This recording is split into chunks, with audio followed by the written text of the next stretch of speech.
Hi అండి. ఇవాళ మనం ఎంతో టేస్టీగా ఉండే క్రాబ్ మసాలా కర్రీని ప్రిపేర్ చేసుకుందాం. సో ఫస్ట్ దానికోసం నేను ఈ మసాలాలు తీసుకున్నాను.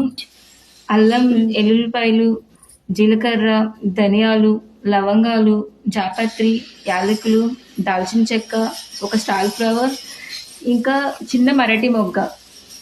ఇవన్నీ కూడా మనం తీసుకున్నాము. ఇవన్నీ కూడా ఫస్ట్ నేను గ్రైండ్ చేసుకుంటున్నాను. మెత్తగా పేస్ట్ అయ్యేలాగా గ్రైండ్ చేసుకోవాలి వీటన్నిటిని కూడా.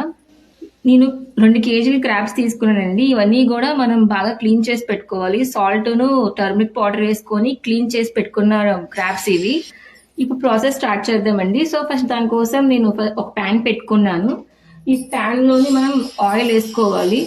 ఆయిల్ కొద్దిగా ఎక్కువే ఉంటుంది. నాన్ వెజ్ ఐటమ్స్కి ఆయిల్ ఎక్కువ ఉంటేనే టేస్టీగా ఉంటుంది. ఆయిల్ హీట్ అయ్యాక ఇక్కడ ఒక 7 ఆనియన్స్ తీసుకున్నానండి, మీడియం సైజ్వి. ఇలా కట్ చేసి పెట్టుకున్నాను. ఈ ఆయిల్ హీట్ అయ్యాక దాంట్లో వేసేసుకుందాం మనం. ఆయిల్ హీట్ అయిందండి. ఇప్పుడు నేను కోసి పెట్టుకున్న ఆనియన్స్ దాంట్లో వేసుకుంటున్నాను.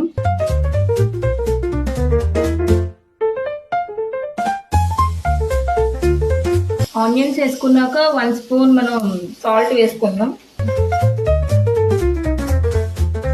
ఇలా ఆనియన్స్ కొద్దిగా కలర్ షేడ్ అయ్యాక మనం దీంట్లోని కట్ చేసుకున్న గ్రీన్ చిల్లీ వేసుకుంటున్నానండి. నేనైతే 4 తీసుకున్నా. ఇలా ఆనియన్స్ గ్రీన్ చిల్లీ కొద్దిగా ఫ్రై అయ్యాక ఇప్పుడు మనం ఇందాక క్లీన్ చేసి పెట్టుకున్న క్రాబ్స్ వేసుకుందామండి.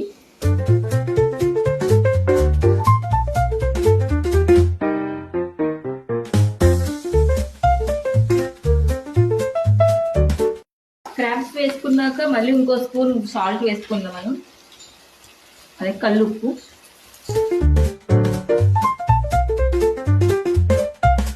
దీన్ని ఇలా బాగా మగ్గనివ్వాలండి. దీంట్లో నుంచి మనకి ఫుల్గా వాటర్ అయ్యేంత వరకు కూడా మనం దీన్ని బాగా మగ్గనివ్వాలి.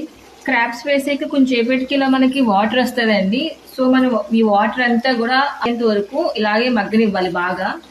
ఇలా క్రాబ్స్ లో ఉన్న వాటర్ అంతా కూడా ఇంకిపోయాక ఇప్పుడు మనం రెడ్ చిల్లీ పౌడర్ వేసుకుందామండి. 4 స్పూన్స్ వేసుకుందాం.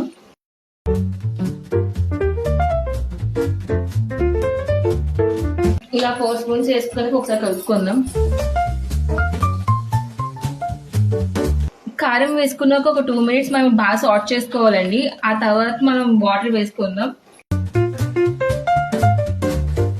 ఈ వాటర్ కొద్దిగా అయ్యాక మసాలా వేసుకుందాం. మసాలా వేసుకుందామండి. ముందుగా మనం ప్రిపేర్ చేసి పెట్టుకున్న మసాలా ఇవి ఒక 4-5 స్పూన్స్ వేసుకుందాం. బాగా కలుపుకోవాలి మసాలాని. మీరు ఇంకా ఎక్కువ స్పైసీ తినేవాళ్ళైతే ఇంకొద్దిగా వేసుకోవచ్చు. నాకైతే 4 చాలు. మసాలా వేసుకున్నాక సాల్ట్ను కారాన్ని ఒకసారి చెక్ చేసుకోండి. మీకు ఇంకా కొద్దిగా కారం కావాలనుకుంటే ఈ టైంలో వేసుకోవచ్చు. ఒక 3 to 5 మినిట్స్ ఇలా సాట్ చేసుకోండి, నూనె మనకి బాగా సపరేట్ అయ్యేంత వరకు. ఇలా నూనె సపరేట్ అయ్యాక లాస్ట్ లో మనం కొద్దిగా కొత్తిమీర వేసుకొని దింపేసుకోవడమేనండి. మన డిష్ రెడీ అయిపోయింది. ఎంతో ఎమ్మీగా ఉండే crabs masala curry ready. Smell కూడా చాలా బాగా వస్తుంది ఇది. అంతేనండి, మన కర్రీ రెడీ అయిపోయింది. ఇప్పుడు స్టవ్ ఆఫ్ చేసేద్దాం.